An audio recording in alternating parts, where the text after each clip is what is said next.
I was one of 60 American Pavilion Guides, and we all had to be vetted for our Japanese language skills.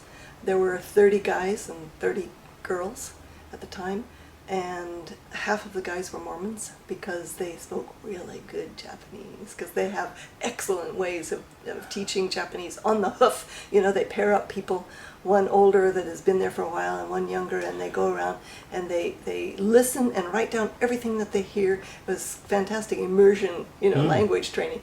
So there were a lot of Mormons there that could speak really well.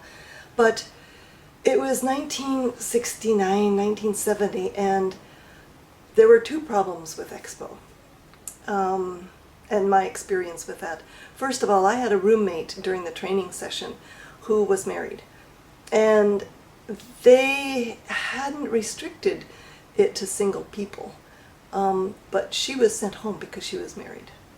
And I thought, that's bad, to bring somebody all the way over, and they sold their flat, they put their stuff in storage, the family was in Japan, and they wouldn't let them continue, and I was really angry about that.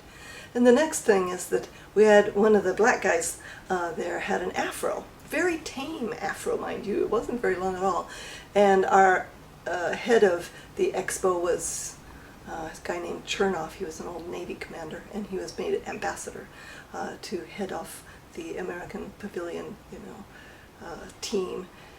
And he told Woody to get a haircut, and Woody went out and shaved his head.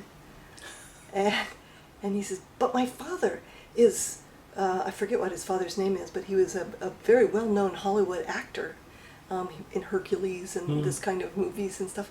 And Chernoff says, "Nope, you're going home," And that really turned me off. Yeah. So I was so disappointed and disgruntled with the whole structure of the way they were treating us and stuff, that I kind of didn't take advantage of being at Expo. There's a lot of cultural things going on for 7 months. Yeah. And I hardly went to anything except parties.